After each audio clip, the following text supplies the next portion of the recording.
Hello out there, welcome back to everything you need to know about Mage Knight board game. This is going to be a sad video because unfortunately it now has come to the point where we have to deal with wounds.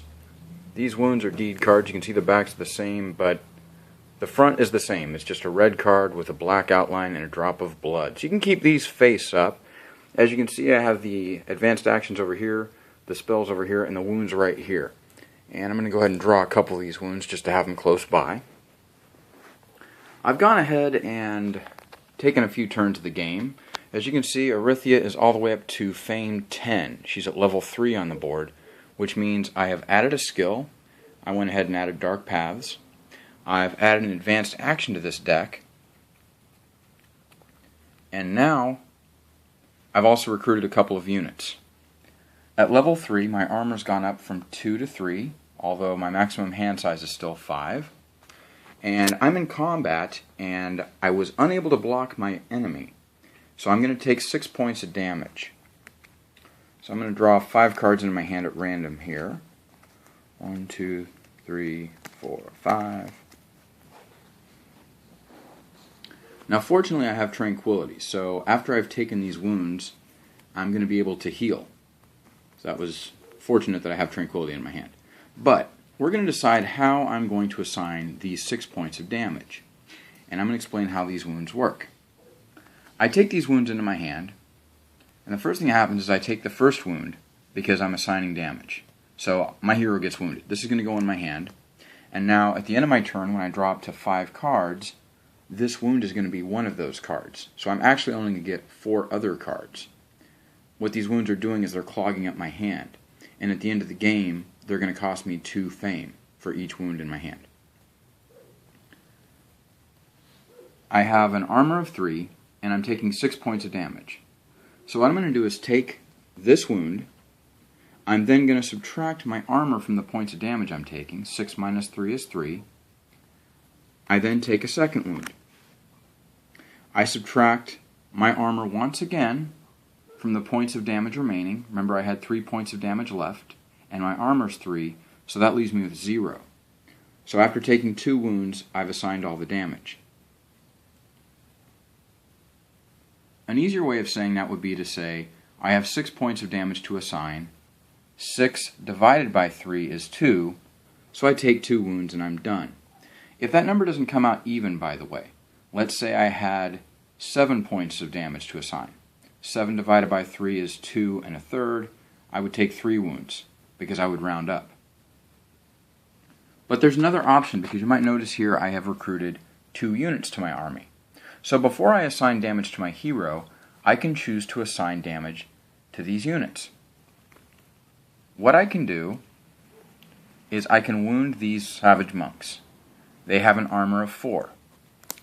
They'll soak up 4 points of damage, which means I only have to assign 2 points of damage. So I can take a wound to my hand and I'm done. What that will mean, though, is these savage monks are wounded and they can't be used again until they're healed. They're a level 2 unit, which means they'll require 2 points of healing.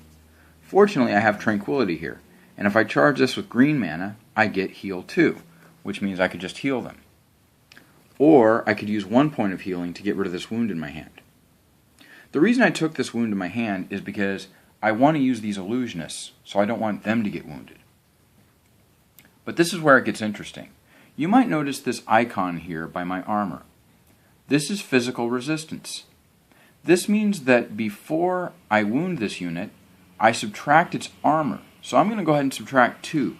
If I only had 2 points of damage to assign, I wouldn't wound him, because these 2 points of armor would soak that up. If I had 4 points of damage to assign, I would subtract the 2 from 4, I'd have 2 left over, I'd wound him, and then I'd be done. So let's try this again.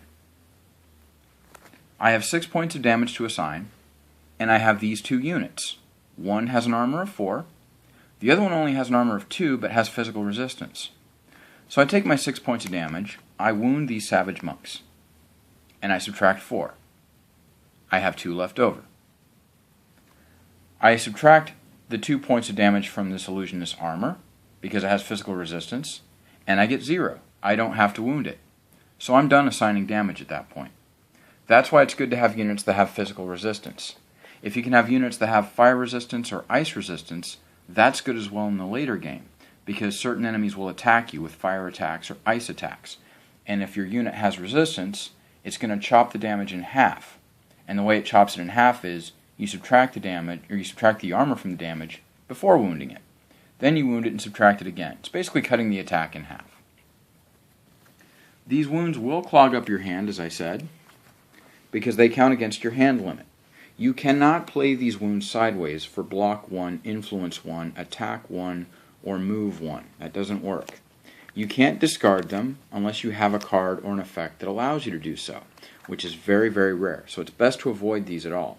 It's also advisable not to wound your units unless you have to, because you're not going to be able to use their abilities. You're not going to be able to spend them if they're wounded. And you have to spend healing points in order to heal them. So you really want to try to block attacks and not take any wounds. There's one other important rule I have to tell you about called a knockout rule. I've shown some advanced actions which allow you to take a wound deliberately in order to get some siege attack or range attack or a better attack. Usually a red card, something Arithia would do. She'd take a wound intentionally. If you take as many wounds as your natural hand limit, in this case only 5 wounds. So let's say I get hit with an enemy that had an attack of 11. No, let's make it 13. An enemy with an attack of 13, and let's suggest that my units are already wounded, so I'm going to take all the damage to my hand. When I divide 13 by 3 and I round up, that's going to be 5 wounds. 5 wounds is the same number as cards I could have at my hand. And so that's going to be what's called a knockout. I take these 5 wounds to my hand, and before I do anything else, I immediately discard all non-wound hands. I'm stuck with my 5 wounds. The knockout rule means that all the cards are going to be gone. Now, any skills that I have, or any units that are not wounded, I can still use those. My turn's not over. But I'll discard all of my non-wound cards, and I won't be able to use them. And I also won't be able to draw any cards at the end of my turn because I'm at my hand limit with my wounds.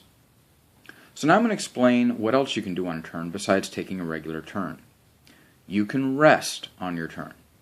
Resting means you can still play these cards, these special effect cards like healing or drawing cards. You could play cards like Crystal Mastery or Crystallize that let you take crystals. You can do any special or healing effects you want to, and then you can announce that you're going to rest on your turn. When you rest, you discard any non-wound cards and any number of wounds you want to. So for example, if I had 3 non-wound cards in my hand and these 2 wounds, I would say, okay, I'm going to rest. So I'm going to discard March, and I'm going to discard the 2 wounds in my hand. Now, these are going in my discard pile, so in the next round, they're going to show up again. I'm going to have to deal with these on the next round. But at least they're out of my hand for now, and at the end of my turn, I can draw 3 cards up to my hand size. But what happens if all of the cards in your hand are wounds? Well, if every card in your hand is a wound, you're going to take what's called a slow recovery. That is, you're going to reveal to everybody else at the table that you only have wounds, and then you're going to discard 1 wound. And that's your turn. Now hopefully this will put you 1 card below your hand limit. So you can draw 1 card, and that's it. And then on your next turn you can take a regular rest. Sorry, you can take a rest. I shouldn't say regular turn because that's something different. When you rest, you discard this non-wound card, all your wound cards, and then at the end of your turn, you can draw back up to your hand size, and then you're good. But you just lost 2 turns because you got knocked out. So it's important if you can to avoid knockouts. And when we talk about opponents and enemies, I'll show you which ones are likely to knock you out. So these are wounds. They're not fun to have. They're not something you want to try to get. You want to try to avoid them as much as possible. There'll be a big fat stack of 40 of them up there with dark and foreboding intentions. You do not want to get wounded, but if you do, at least you know how to handle it. Use your healing effects and your healing cards. Goldix is really good at that.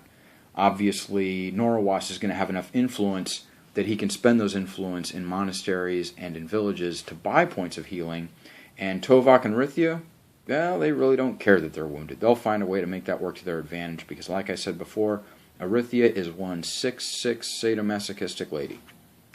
That's everything about wounds. Next time we're going to talk about artifacts, and then we'll be all done with deed cards. Until then, this has been everything you need to know about Mage Knight board game. Until next time, GLHF. Good luck, have fun.